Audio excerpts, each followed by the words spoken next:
Hello मेरे प्यारे छात्रों, आप सभी का स्वागत है। आप सभी को इस पेपर का संपूर्ण हल करा रहे हैं। आप सभी के लिए ये पार्ट 3 है, ठीक है। पार्ट 1 में बहुविकल्पीय प्रश्न और पार्ट 2 में दीर्घ उत्तरीय प्रश्नों को कराया गया है।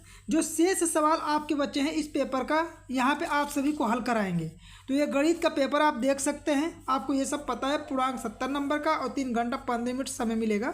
यह इसके कुछ निर्देश है, जिसको पढ़ना चाहते हैं तो आप पढ़ सकते हैं। यहाँ देखिए, इन सभी प्रश्नों को करा दिया गया है। अभी तक नहीं देखे हैं तो इस वीडियो को जाकर देख सकते हैं। इस वीडियो के डिस्क्रिप्शन बॉक्स में उसका लिंक दे रहे हैं। देखिए, प्रश्न सभी आपको करा दिया गया है। ट्रिक के माध्यम से हल कराया सभी प्रश्न कैसे हल किया जाता है, ठीक। देखिए यहाँ पे यह सभी प्रश्न आपको देखिए पूरा बता देते। ये प्रश्न यहाँ तक हल करा दिया गया है।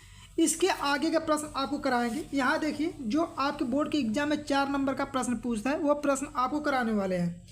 देखिए 22 नंबर का प्रश्न है, किन्हीं 5 भागों को हल कीजिए। यहाँ पे आपको 6 प्रश्न इसमें पूछेगा। 6 प्रश्न में से आपको केवल 5 ही भाग करना रहता है।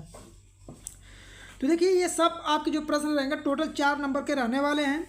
यहाँ पे 22 का क है ना। देखिए, कैसे आप बोर्ड के एग्जाम में पहले कॉपी लिखेंगे। तो आपको जब ऐसा कॉपी मिलेगा तो सबसे पहले यहाँ पे लिखिए प्रश्नोत्तर संख्या। सिर्फ एक प्रश्न को लिख के बताते हैं, फिर उसके बाद आपको प्रश्न हल करके बता देंगे। प्रश्नोत्तर संख्या ऐसे लिखिएगा। प्रश्नोत्तर संख्या 22 नंबर का कौन सा है? क है। ये बार बार इस तरह बता रहा है जिससे आप कॉपी लिखने का सही तरीका आपको पता चल जाए। देखिए यहाँ पे आप जब इसको कर लीजिएगा तो स्केल से ऐसे खींच लीजिएगा, ठीक है। ऐसे स्केल से खींच सकते हैं। अब यहाँ देखिए, आपका यहाँ पे लिखिएगा हल। हल लिखने के बाद अब सवाल को पहले लिख लीजिए। क्या है आपका? द्विघात बहुपद 3x² - x - 4 के शून्य ज्ञात करना है। तो चलिए इसको शून्य पहले ज्ञात करते हैं। देखिए शून्य कैसे ज्ञात किया जाता है। यहाँ पे इसका पहले गुणनखंड करेंगे। चलिए देखिए, गुणनखंड कैसे करेंगे, तरीका क्या होता है। इसका यहाँ पे गुणा किया जाता है। 4 गुणा 12 में करेंगे, कितना होगा? 4 × 12। अब जो ऐसी संख्या अपने मन से सोचना है कि जिसका गुणा करें तो 12 है और जोड़ने घटाने में कितना आना चाहिए? 1 आना चाहिए। देखिए यहाँ पे 4 ले लीजिए, 3 ले लीजिए। 4 गुणा 3 में करेंगे 12 और 4 में 3 घटाएंगे तो 1 हो जाएगा। तो यहाँ रखेंगे 3x² माइनस पोस्ट में रखेंगे 4 - 3 और यहाँ पे लिखेंगे x और -4 कर लेंगे, ठीक है। देखिए 3x² - 4 का x में करेंगे 4x हो जाएगा। ये माइनस इसको क्या कर देगा? प्लस कर देगा। यानी कि कोष्टक के बारे में माइनस का चिन्ह होता है तो अंदर का चिन्ह बदल जाता है। तो ये 3 का x में करेंगे कितना हो जाएगा? 3x और -4 हो जाएगा, ठीक है। यहाँ से देखिए, इन दोनों में कॉमन देखिए। तो इन दोनों में कॉमन देखेंगे तो कितना कॉमन है? x कॉमन है। तो यहाँ से बचेगा क्या? x - 4 बचेगा और प्लस यहाँ पे देखिए कुछ कॉमन नहीं है तो 1 कॉमन है। तो यहाँ पे हो जाएगा 3x - 4 हो जाएगा, ठीक है। देखिए अभी यहाँ से x कॉमन लेंगे तो यहाँ पे कितना बचेगा? आपका 3 बचेगा ना। देखिए यहाँ पे 3x लिखे हैं, यहाँ पे ध्यान रखिएगा 3x है। ये क्या है आपका? 3x है, ठीक है। अब देखिए इन दोनों में देखिए 3x - 4 3x - 4 है। तो यहाँ पे लिखेंगे 3x - 4 और अगले क्वेश्चन में क्या लिखेंगे? x + 1 लिखेंगे, ठीक है। ये हो जाएगा इसका गुणनखंड। आपको देखिए सवाल में कह रहा है शून्य ज्ञात करने के लिए। जब शून्य आपको ज्ञात करना रहेगा तो यहाँ पर लिखिएगा शून्य। देखिए शून्य जब ज्ञात करना होगा तो आपको यहाँ पे क्या करना है कि जो यहाँ गुणनखंड हुआ है 3x - 4 को किसके बराबर दिखाएंगे? 0 के बराबर दिखाइएगा, ठीक है। तो यहाँ पे हो जाएगा 3x = 4 को पच्छांदर कर लीजिए, इधर आकर +4 हो जाएगा। x बराबर कितना हो जाएगा? 4। ये गुणा में 3 पच्छांदर कर लीजिएगा, बटा में 3। तो एक शून्य आपको पता चल गया। शून्य का मतलब होता है x का मान ज्ञात करना ना। सीधे सीधे मतलब समझिएगा कि शून्य का मतलब x का मान ज्ञात करना है आपको। अगला देखिए x + 1 बराबर, इसको किसके बराबर दिखाएंगे? 0 के। तो x बराबर क्या होगा? +1 है तो पच्छांदर कर लीजिएगा, -1 हो जाएगा। तो अगला मान आ जाएगा, अगला शून्य ये हो जाएगा, ठीक। अब देखिए इसके अलावा आपसे क्या कहा है कि ज्ञात कीजिए और शून्य को तथा गुणांकों के बीच के संबंध की सत्यता की जांच करना है। तो देखिए इसकी संबंध की सत्यता की जांच कैसे करेंगे? यहाँ पे लिखिएगा सत्यता की जांच। सत्यता की जांच। यहाँ पे देखिए सवाल आपका क्या? पहले सवाल लिखिए 3x² - x, इसको लिखना है। 3x² - x - 4 है, इसको लिख लीजिए। अब इसमें क्या करना है? आप ax² + bx + c से तुलना कर लीजिए। से तुलना करने पर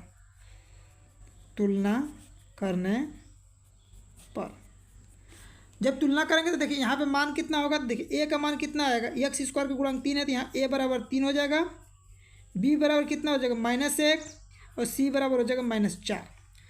अब देखिए यहाँ पे पहले निकालिएगा शून्यकों का योगफल। पहला पॉइंट आप सिद्ध करना है आपको, शून्यकों का योगफल।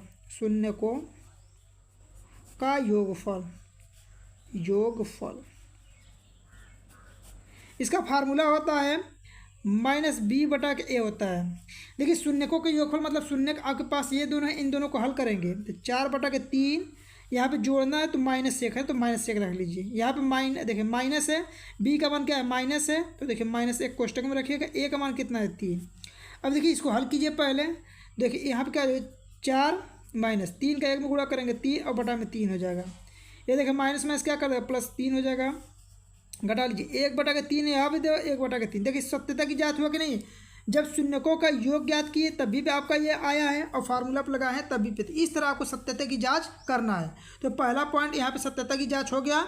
अब देखिए दूसरे पॉइंट में आप सत्यता की जांच कैसे करेंगे। तो इसके बाद देखिए आपको क्या करना है, ध्यान दीजिएगा। शून्यकों का योगफल तो हो गया, अब शून्यकों का गुणनफल निकालेंगे। दूसरा पॉइंट आपको सिद्ध करना है शून्यकों का गुणनफल, शून्यकों का गुणनफल, गुणनफल। देखिए इसका फार्मूला क्या होता है c/a होता है। अब मान रख लीजिए। देखिए शून्यकों का गुणनफल का मतलब होता है कि आपके पास x का दोनों मान दोनों को गुणा करेंगे, यानी 4/3 में किसका गुणा करेंगे -1 का, यानी शून्यकों का गुणनफल करेंगे तो c/a के बराबर होना चाहिए। c का मान कितना है -4, a का मान कितना है 3 रख लेंगे। देखिए इसका गुणा करेंगे 4 के 4 यानी -4 होगा और बटा में 3 हो जाएगा। यहाँ पे -4/3। इस तरह जब दोनों मान आपस में दोनों पक्षों का मान बराबर होगा तो यही संबंध की सत्यता की जांच ऐसे किया जाता है। तो देखिए इस प्रकार से आप पूरा सवाल को लगाइएगा। इस प्रकार से आप यदि सवाल लगाते हैं पूरा, तब जाके आपको 4 नंबर इस सवाल पे आपको मिलेगा। ये पूरा इसका संपूर्ण हल था। ठीक है, चलिए अब अगले सवाल को देखते हैं। अगला सवाल क्या है आपका, यहाँ ध्यान दीजिए। कह रहा है कि निम्नलिखित रैखिक समीकरणों के युग्म को हल कीजिए। अब देखिए इसके युग्म को हल करना है तो कैसे हल करेंगे, चलिए इसके युग्म को हल करके बताते हैं आपको। यहाँ पे देखिए यह है आपका प्रश्नोत्तर संख्या कौन सा है, लिखिए प्रश्नोत्तर। इसी तरह कॉपी पे लिखिएगा जैसे बता रहे हैं आपको। कॉपी पे लिखने का सही तरीका भी आपको पता चल जाएगा कि मैथ को कॉपी पे कैसे लिखा जाता है। 22 का ख है, 22 का ख। देखिए अब ख वाला प्रश्न करना कैसे करेंगे, तो पहले तो आप इस सवाल को यहाँ पे लिखिएगा हल लिखने के बाद पहले समीकरण को लिख लीजिएगा। 0.2x + 0.3y = 1.3। इसको मान लीजिएगा समीकरण नंबर 1 मान लेंगे।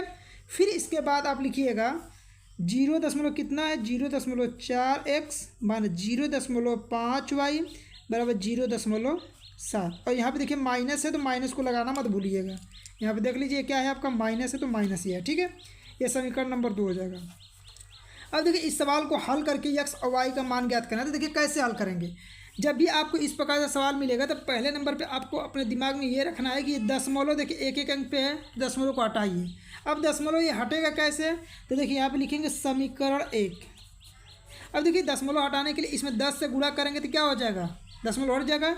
तो समीकरण 1 तथा समीकरण 2 में कितना से गुणा करने पर, 10 से गुणा करने पर। अब 10 का ही क्यों गुणा किए हैं, क्योंकि एक अंक पे है। तो आपको देखिए दशमलव के इधर जब संख्या दसवां सौ हजारों में पढ़ा जाता है तो एक अंक पे है तो इसको क्या पढ़ेंगे, दसवां एक अंक पे रहेगा तो 10 से गुणा, 2 अंक पे रहता है तो 100 से गुणा, 3 अंक पे रहता है तो 1000 से गुणा करते हैं। समझ में आ गया ना। चलिए इसमें जब गुणा करेंगे तो देखिए आपका क्या बनेगा, जब सब में 10 का गुणा करेंगे तो दशमलव हट जाएगा। जब यहाँ लिख देना 10 से गुणा करने पर, जब 10 से गुणा करेंगे एक तरफ बता देते कि 0.2 में आप यदि 10 से गुणा करेंगे तो कितना हो जाएगा, 20 हो जाएगा। लेकिन एक अंक पे दशमलव तो एक अंक पे दशमलव लगाएंगे और दशमलव के बाद 0 कोई मतलब नहीं होता, सिर्फ 2 होगा। तो इसी प्रकार से सिर्फ यहाँ से जब 10 का गुणा लिखेंगे ना तो यहाँ से आपको क्या करना है, सिर्फ दशमलव हर अंक से हटा देना है। तो यहाँ हो जाएगा 2x + 3y बराबर, यहाँ से दशमलव हटेगा तो 13 हो जाएगा। समीकरण नंबर 1 का था, यहाँ से दशमलव हटा लिए 4x - 5y बराबर -7। समीकरण नंबर 2 होगा। अब इस 2 चर वाले रैखिक समीकरण को हल कर लीजिए। अब देखिए इस समीकरण हल कैसे होगा, इसमें से कोई भी अक्षर एक बराबर होना चाहिए। जैसे x यहाँ पे 2x, यहाँ पे 4x है, यहाँ पे 4x बनाना पड़ेगा। अब देखिए 4x बनाने के लिए सिर्फ इसमें 2 का यदि आप गुणा कर देंगे तो 4x बन जाएगा। तो यहाँ पे लिखेंगे समीकरण 1 गुणे 4, 1 गुणे 2 होगा ना। देखिए 2 से गुणा करेंगे तब तो 4 बनेगा। तो समीकरण 1 में 2 से गुणा कर लीजिए। ठीक है, तो देखिए यहाँ पे कितना हो जाएगा, 2 दूना के 4x, 2 दूने 6y और 13 दूना के 26 हो जाएगा। ये हो जाएगा समीकरण नंबर 1 वाला है। इसको इसी तरह उतार लीजिए, -5y और बराबर कितना हो जाएगा, -7 हो जाएगा। समीकरण नंबर 2 हो जाएगा।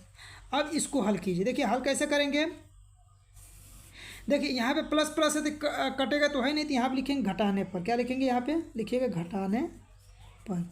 जैसे ही घटाने पर लिखेंगे तो नीचे का चिन्ह बदल जाएगा। ये प्लस है तो क्या हो जाएगा, यहाँ पे देखिए प्लस है तो माइनस होगा, माइनस है तो प्लस हो जाएगा, ये माइनस है तो प्लस हो जाएगा। ठीक है, देखिए अब 4 में से 4 घटाएंगे तो क्या हो जाएगा, 0 हो जाएगा, ये इससे कट जाएगा। फिर देखिए 6y में 5y जोड़ेंगे तो कितना हो जाएगा, +6 + 5 11y हो जाएगा। और यहाँ देखिए 26 में 7 जोड़ लीजिए, क्या हो जाएगा, 7 × 6 = 13, 2 1 कितना हो जाएगा, 33 हो जाएगा। अब y का मान ज्ञात करना है तो y बराबर कितना हो जाएगा, 33 और 11 को 95 बटा में 11 हो जाएगा। तो y बराबर कितना हो जाएगा, 11 × 3 = 33। ठीक है, y का मान कितना आ गया आपका, 3 आ गया। अब y का मान जब आपको 3 मिल गया तो ये किसी भी समीकरण में, चाहे इसमें किसी में मान y का रख के आप ज्ञात कर सकते हैं यक्स का। ठीक है, तो यहाँ पे लिखिए समीकरण 1 गुणे कितना, 3, यानी समीकरण 1 में 3 से गुणा कर लीजिए। चलिए देखिए समीकरण नंबर 1 है तो पर इस समीकरण को यहाँ पे लिख देते हैं। चलिए यहाँ पे लिख देते हैं समीकरण कितना है, 2x + 3y = 13। यह है समीकरण 1 है ये वाला। अब यहाँ पे 2 का गुणा करना है, अरे 3 से गुणा करना है ना, अरे सॉरी, देखिए यहाँ पे क्या करना था कि समीकरण 1 में अब y बराबर रखना है मान ना। यहाँ पे समीकरण 1 में y = 3 रखने पर मान रखना है। देखिए हम गुणा लिख रहे थे, ये नहीं करना है आपको, मान रखना है। देखिए 2x + 3 गुणे y की जगह कितना रखेंगे, 3 और बराबर 13। देखिए 2x 3 का गुणा तितली के 9, यहाँ पे हो जाएगा 13। अब इसके बाद देखिए 2x = 13, 9 को 95 -9 हो जाएगा। 2x बराबर घटाएंगे 4 हो जाएगा। अब यहाँ पे यक्स का मान ज्ञात करें तो यक्स बराबर कितना, 4 95 करेंगे बटा में 2, यक्स बराबर कितना हो जाएगा, 2 से कटेगा 2 बार में, तो यक्स का मान आ गया 2। तो ऐसे सवाल को हल करना है। ठीक है, यहाँ पे आंसर लिख लीजिए, यक्स बराबर कितना आया, 2 और वाई बराबर कितना आया, 3। यही आपका क्या हो जाएगा, आंसर हो जाएगा। तो इस सवाल को ऐसे हल कीजिएगा। ठीक है, देख सकते हैं आप, ऐसे सवाल को हल कीजिएगा, इस चीज़ को ध्यान रखिएगा। अब चलिए अगले नंबर के सवाल को हल करते हैं। देखिए आपके सामने अगला नंबर का सवाल क्या है, यहाँ पे ध्यान दीजिए, क्या है आपका 22 का ग। देखिए सिद्ध कीजिए कि बाह्य बिंदु से वृत्त पर खींची गई स्पर्श रेखाओं की लंबाइयाँ बराबर होती है। ये सवाल आपको करा दिए हैं या फिर भी आपको यहाँ पर करा देते हैं ना, जिससे आपको बार बार सवाल कराएंगे ना, जिससे सवाल आपको एकदम समझ में आ जाएगा। देखिए 22 नंबर का कौन सा है, तो यहाँ पे लिखिएगा प्रश्नोत्तर संख्या सॉरी 22 का प्रश्नोत्तर संख्या कौन सा है, 22 का ग है ना, 22 का ग यहाँ लिखिए और इस तरह कोष्टक बंद कर लीजिए। चलिए देखिए इस सवाल को कैसे सिद्ध करेंगे, यहाँ पे है ग नंबर आपका। ठीक है, सिद्ध कीजिए बाह्य बिंदु से वृत्त पर खींची गई स्पर्श रेखाओं की लंबाइयाँ बराबर होती है। तो आपको क्या करना है, एक वृत्त बनाना है। चलिए इधर बना लेते हैं एक, ये क्या है आपका वृत्त। इस यहाँ बाहर एक बिंदु ले लीजिएगा और इससे 2 स्पर्श रेखा ऐसे खींच लीजिएगा। ठीक है, ऐसे 2 स्पर्श रेखा ऐसे खींचेगा, एक दूसरे को प्रतिच्छेद कर। चलिए यहाँ पे प्रतिच्छेद करा है, यहाँ पे केंद्र ले लीजिएगा और इसको मिला लीजिएगा, ऐसे मिला लिए। अब इसका नाम अपने मन से PABO ले लीजिएगा। देखिए अब यहाँ पे लिखिएगा दिया है, क्या लिखना है, दिया है।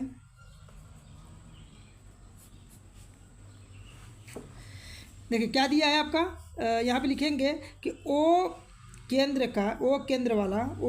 वाला एक वृत्त है। ठीक है, बाह्य बिंदु क्या दिया है सवाल में, बाह्य बिंदु P से खींची गई स्पर्श रेखाएं,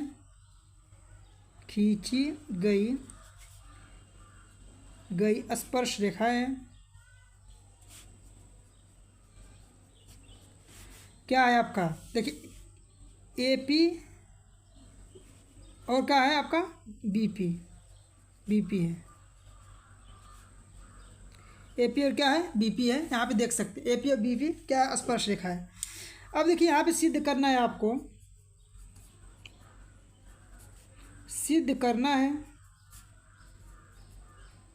देखिए क्या सिद्ध करना है आपको कि स्पर्श रेखा जो है, स्पर्श रेखा AP बराबर होगा किसके, BP के।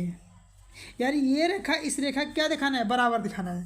तो थोड़ा सा आपको एक रचना करना पड़ेगा। देखिए रचना में क्या करना है, यहाँ रचना कीजिएगा। रचना आपका होगा कि O को P से मिलाया। रचना में क्या होगा कि O को P से मिलाया, O को P से मिला दीजिए। और O को P से मिलाने का मतलब इसको मिलाइए, ऐसे मिला लीजिएगा, ठीक है। अब जब ये मिल जाएगा तो अब यहाँ पे लिखेंगे हल।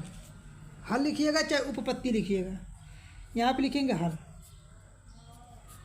अब देखिए यहाँ पे क्या हो जाएगा, जब दो त्रिभुज यहाँ पे बन जाएगा ना, तो दो त्रिभुज बना, एक त्रिभुज ये और एक त्रिभुज ये। अब दोनों त्रिभुज के क्या करेंगे, सर्वांग सम सिद्ध कर देंगे। तो देखिए लिखेंगे त्रिभुज OAP तथा त्रिभुज OBP में, ठीक।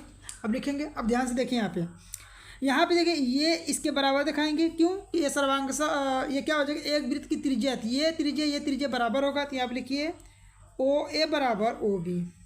ये क्या है आपका, तो लिख सकते हैं कि ये त्रिज्या है, त्रिज्या के नियम से ये बराबर है, ठीक है। फिर इसके बाद लिखिएगा यहाँ पे देखिए कि ये कोण जो होता है 90 अंश का होगा और ये कोण भी क्या होगा, 90 अंश का। क्यों होता है, ये चीज़ बता चुके कई बार कि जब किसी भी वृत्त पर एक स्पर्श रेखा खींचते हैं और जब ये त्रिज्या से मिलाया जाता है स्पर्श रेखा के बिंदु पर, तो 90 अंश का कोण बनता है। तो यहाँ पे लिख सकते हैं आप कि कोण ये देखिए OAP बराबर कोण OBP लिखिएगा, प्रत्येक 90 अंश का। क्या है, प्रत्येक 90 अंश का है। फिर इसके अलावा देखिए आप क्या कर सकते हैं कि OP दोनों त्रिभुज में क्या उभयनिष्ठ है। तो OP बराबर क्या हो जाएगा, OP हो जाएगा। ये क्या हो जाएगा, उभयनिष्ठ हो जाएगा, उभयनिष्ठ हो जाएगा, ठीक है। जैसे उभयनिष्ठ होगा तो देखिए ये क्या भुजा यस है, ये क्या एंगल है और ये क्या है आपका यस है। तो आप इसको क्या सिद्ध कर सकते हैं, यस A यस प्रमेय से। लिखेंगे यस A यस प्रमेय से दोनों त्रिभुज क्या हो जाएगा, यानी कि त्रिभुज OAP सर्वांगसम होगा। देखिए सर्वांगसम का होता है चिन्ह कि OAP सर्वांगसम होगा किसके, त्रिभुज OBP, ठीक है। और जैसे ही दोनों त्रिभुज सर्वांगसम आप सिद्ध करेंगे ये दोनों, वैसे ही दोनों भुजा क्या हो जाएगा, बराबर हो जाएगा। अर्थात क्या हो जाएगा आपका कि भुजा जो हो जाएगा, भुजा इस दोनों त्रिभुज की जो भुजा होता है, भुजा देख सकते हैं AP और BP दोनों बराबर हो जाएगा। तो यहाँ लिख सकते हैं कि भुजा AP बराबर होगा BP के। और यही क्या करना था आपको, प्रूव करना था, ठीक है। अब यहाँ पे लिख सकते हैं प्रूव डैट। तो इस तरह आपको क्या करना रहता है, प्रूव करना रहता है। देख सकते हैं यहाँ पे इस प्रकार से आप सवाल को लगाइएगा। और अभी तक नहीं जानते तो इसको सिद्ध करना सीख जरूर लीजिए, ठीक है। अब देखिए आपके सामने अगला नंबर का सवाल है। यहाँ पे देखिए क्या है आपका, कह रहा है कि एक त्रिभुज ABC की भुजा BC पर एक बिंदु D इस प्रकार है कि कोण ADC बराबर है कोण BAC के। सिद्ध कीजिए कि CA² बराबर CB गुणे CD, ठीक है। चलिए इस सवाल को भी सिद्ध करते हैं। देखिए 22 का कौन सा घ है, प्रश्नोत्तर संख्या कौन सा है, प्रश्नोत्तर संख्या 22 घ है, ठीक है। अब देखिए इस सवाल को लगाना कैसे लगाएंगे आप ध्यान दीजिएगा। पहले में जैसे सवाल करा उसके अनुसार चित्र बनाइए। देखिए सवाल में क्या करा है कि त्रिभुज ABC की भुजा BC पर, तो त्रिभुज ABC है, देखिए ये देखिए ABC,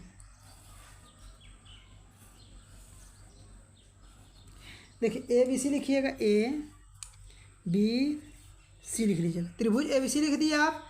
कर है भुजा BC पर D इस प्रकार है, यहाँ पर D बिंदु इस प्रकार से लेना है कि ADC का मान BAC के बराबर दिखाना है। तो आप क्या कीजिएगा, इसको यहाँ से मिला लीजिएगा स्केल से।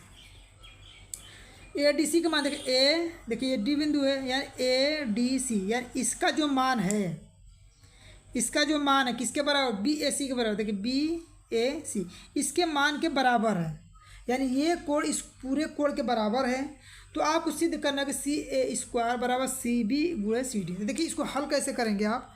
सबसे पहले यहाँ पे लिखिएगा हल, और यहाँ पे लिखिएगा दिया है सवाल में, क्या दिया है, दिया है आपका कि त्रिभुज क्या है ABC, ठीक है, में त्रिभुज ABC में BC पर D बिंदु स्थित है।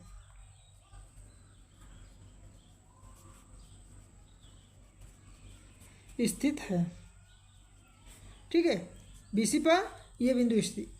इसके अलावा आपका दिया क्या है कि ADC का मान दिया है कोण ADC का मान दिया है कोण BAC के बराबर। इतना चीज़ आपके सवाल में दिया है। अब इसके बाद देखिए आप क्या लिखेंगे, यहाँ पे लिखिएगा कि सिद्ध करना है, यानी क्या सवाल सिद्ध करना है ये लिखना है, सिद्ध करना है। यहाँ पे लिखिएगा क्या सिद्ध करना है, यहाँ पे आ जाइए। CA² का मान जो है किसके बराबर दिखाना है, CB गुणे CD के, ठीक है, CD के बराबर दिखाना है, बस इतना लिख लीजिए। अब देखिए पहले इसको सिद्ध करने से पहले देख लीजिए दिया क्या है, CA यानी कि ये भुजा आपका है CA की स्क्वायर, CB कहाँ पे है, देखिए पूरी भुजा यहाँ से लेके यहाँ तक पूरी भुजा होना चाहिए, और यहाँ पे ये भुजा होना चाहिए, ठीक है, तभी तो गुणा करने पे आएगा। तो देखिए आप यहाँ पे लिखिएगा हल में, त्रिभुज ABC तथा त्रिभुज DAC में, ठीक है, देखिए इसका मतलब हुआ कि ABC पूरा त्रिभुज लेंगे और ADC यानी ये वाला त्रिभुज लेंगे, दोनों त्रिभुज में चलेंगे।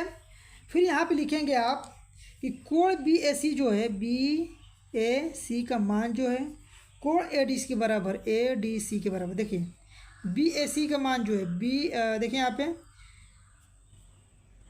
देखिए यहाँ पे लिखना है BAC, देखिए यहाँ पे क्या लिख दिए, थोड़ा सा इसको ऐसे करिए, BAC लिखिए, BAC बराबर कोण ADC लिखना है, ठीक है, यानी कि ये जो कोण दिया BAC के बराबर क्या है, ADC के बराबर, ये दिया है आपके सवाल में, क्या किया है, दिया है, दिया है।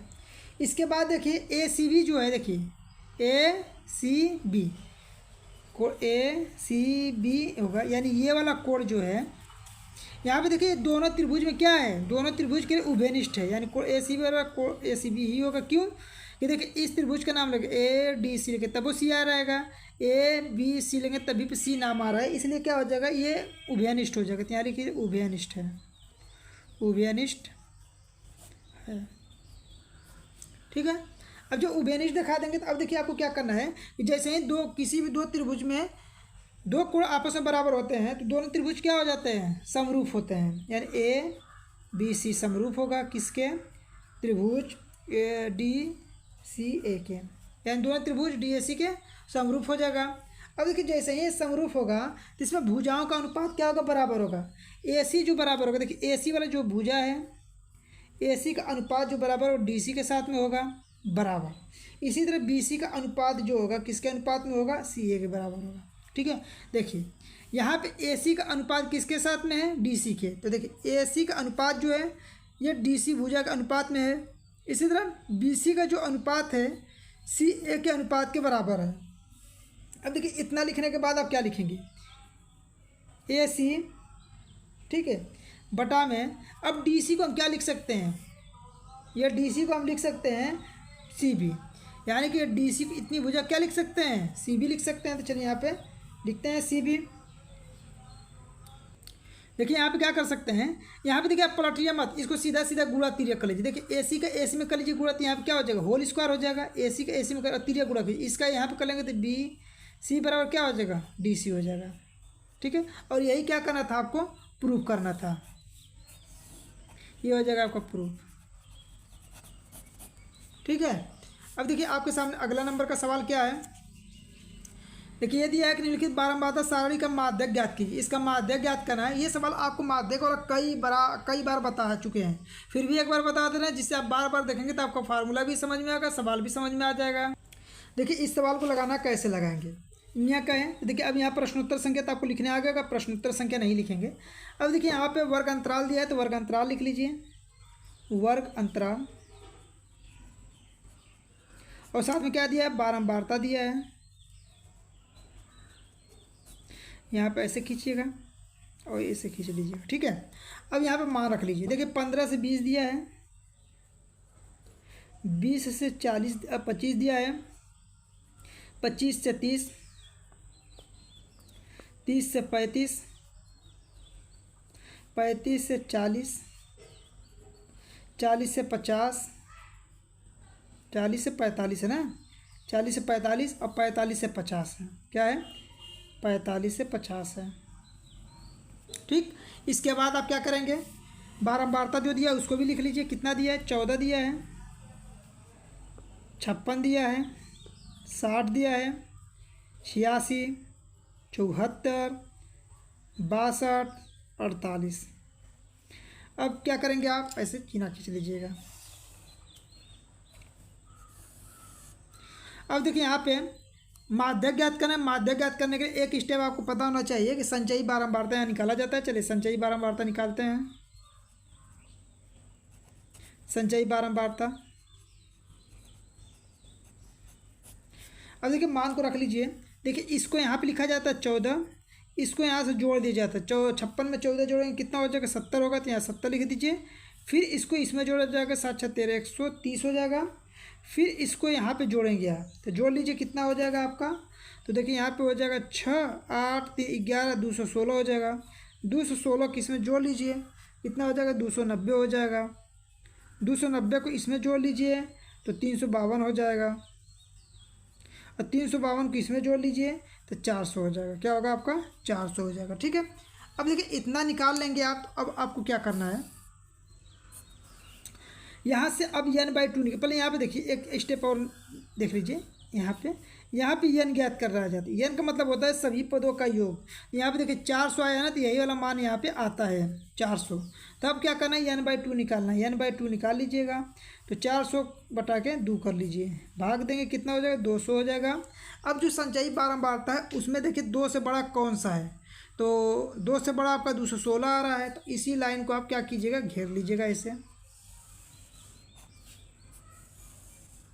अब घेरने के बाद देखिए अब आपको क्या करना है, यहाँ पे लिखिएगा L1। पहले वाला मान L1 होता है और दूसरे वाला मान L2 होता है, यानी 35 हो जाएगा, ठीक है। यहाँ पे देखिए ये स्मॉल f का मान होता है, तो स्मॉल f का मान कितना हो जाएगा आपका 86 हो जाएगा। इसके बाद कैपिटल F का मान इसके पहले वाला मान होता है, तो कैपिटल F का मान क्या हो जाएगा आपका 130 हो जाएगा, ठीक है।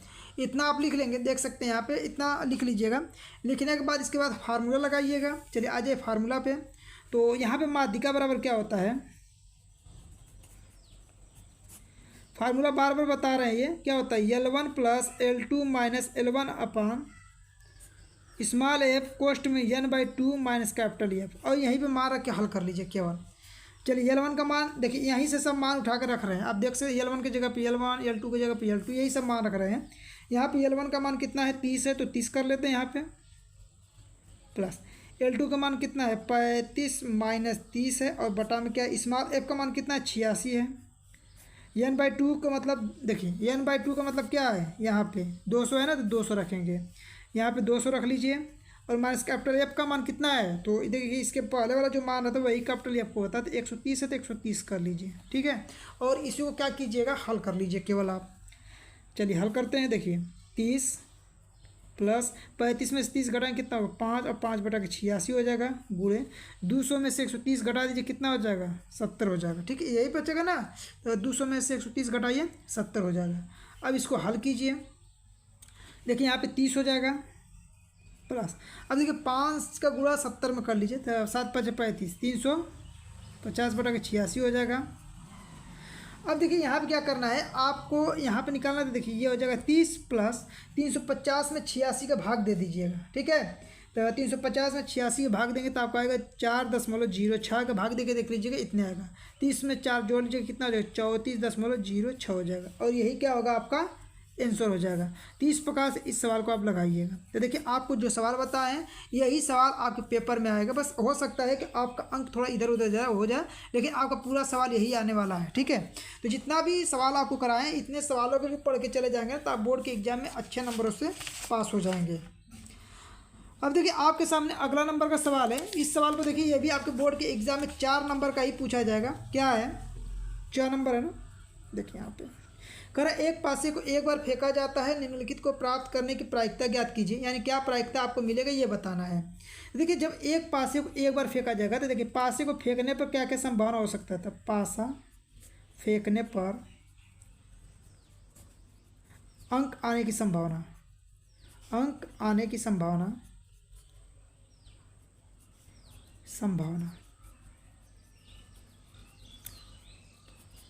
अब देखिए ये अंक कितना आएगा। तो देखिए आप पासा को फेंकेंगे, पासा मतलब जैसे लीडो होता है, लीडो का जो छक्का देखे हैं वही गोटी जो होता है, वही गोटी में से अब देखिए पहले फेंकेंगे तो 1 आ सकता है, फिर उसके बाद 2 आ सकता है, या हो सकता है 3 आ जाए, या हो सकता है 4 आ जाए, या हो सकता है 5, या हो सकता है 6।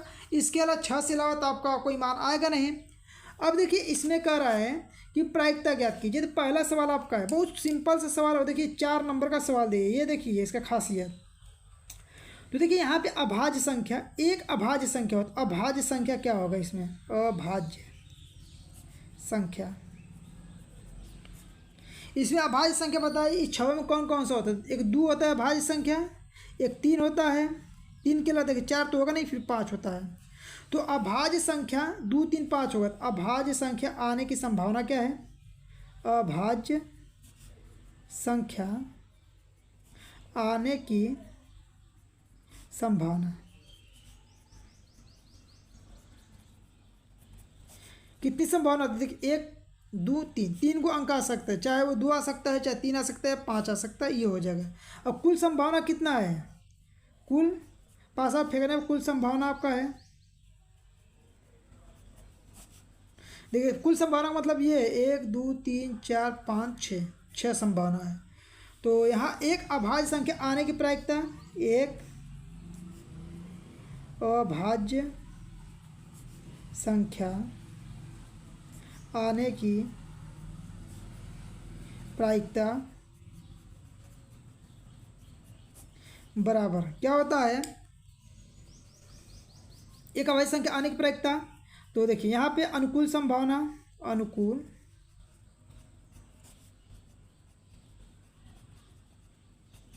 बटा के कुल संभावना।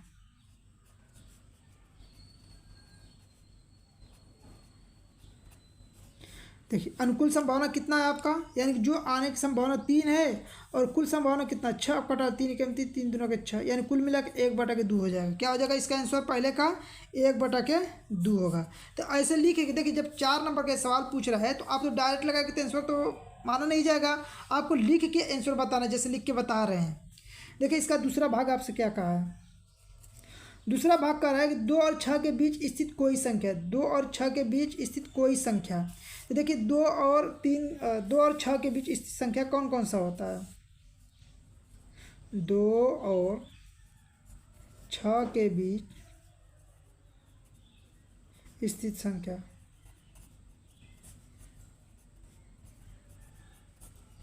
तो देखिए इसमें से देखिए 2 और 6 के बीच में सिर्फ यहाँ देखिए ध्यान दीजिए कि 2 और 6 के बीच में कहाँ है। तो बीच में तो देखिए 2 और 6 के बीच में क्या आ सकता है, 3 आ सकता है, 4 आ सकता है, 5 आ सकता है।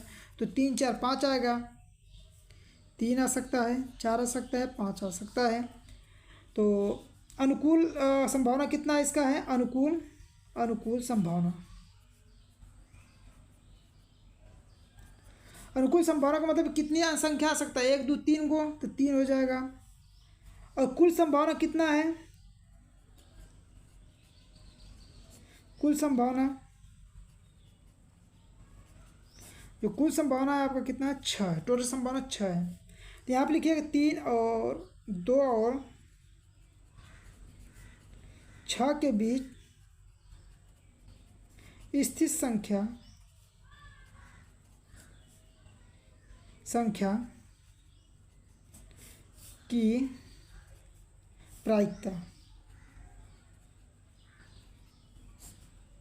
तो यहाँ पे लिख सकते हैं अनुकूल संभावना। देखिए जब लिखना है तो अच्छे से लिखिएगा इसको, तभी 4 नंबर मिलेगा, ये जान लीजिएगा। अनुकूल संभावना और बटा में कुल संभावना, कुल संभावना। अब यहाँ मान रख लीजिए, ठीक है। देखिए अब कुल संभावना आपको अनुकूल संभावना कितना है 3, अब कुल संभावना 6, 3 से कटेगा 1/2 बार में, और यही इसका क्या हो जाएगा आंसर हो जाएगा। तो सिर्फ इतने आपको हल करना था। तो चाहे आप बड़ा बड़ा सवाल हल कीजिए चाहे छोटा सवाल हल कीजिए, देख सकते हैं पूरा इस तरह आप यदि हल करते हैं तो आपको टोटल इस पर कितने नंबर मिलेगा, 4 नंबर मिलने वाला है। ठीक है, समझ में आ गया होगा। तो यहाँ पे देखिए 6 भाग था इसका भाई, इसका 1 2 3 4 5 6 आपको 6 सवाल किया कराए हैं, लेकिन आपको बोर्ड के एग्जाम में करना रहेगा सिर्फ 5 ही भाग करना है। तो देखिए 6 में से जो सिंपल आपको कठिन सवाल लगेगा एक सवाल छोड़ सकते हैं और 5 सवालों को हल आप कर सकते हैं। इसके अलावा यहाँ देखिए सब ये आपका होमवर्क में रहेगा, इन सभी सवालों का आप जरूर लगा लीजिए, लगा के जरूर जाइएगा, छोड़िएगा मत इन सवालों को। ठीक है, देखिए यहाँ पे बता देते हैं, यदि किसी समांतर श्रेणी के एपी के प्रथम 8 पदों का योग 64 इसके प्रथम, तो आप समांतर श्रेणी के इस टाइप के सवाल जरूर पढ़ के जाइएगा, ये सवाल पढ़ लीजिएगा। साथ में आप ये क्षेत्र और क्षेत्रमिति जो सवाल पूछता है इसको भी पढ़ना है, आपको शंकु से ये सवाल पढ़ लेना है, सभी सवालों को रिविज़न करके जरूर जाइएगा। इसके साथ में देखिए आप ध्यान दीजिए, यहाँ पे क्या है आपका ये ऊंचाई दूरी वाला तो सवाल को छोड़ना ही नहीं है, आपको ये जरूर पढ़ के जाएगा। आपको ऊंचाई दूरी वाला ये सब सवाल आपको करा दिए हैं, कई बार करा है ना, तो इसको जरूर आप करके जाइएगा। ठीक है, तो छोड़ना नहीं है, सभी सवालों को आप जरूर कर लीजिएगा। ये वीडियो पसंद आए तो वीडियो को लाइक करें, चैनल पर नए हैं तो चैनल को सब्सक्राइब कर लें और अपने दोस्तों के पास अधिक से अधिक वीडियो को शेयर करें।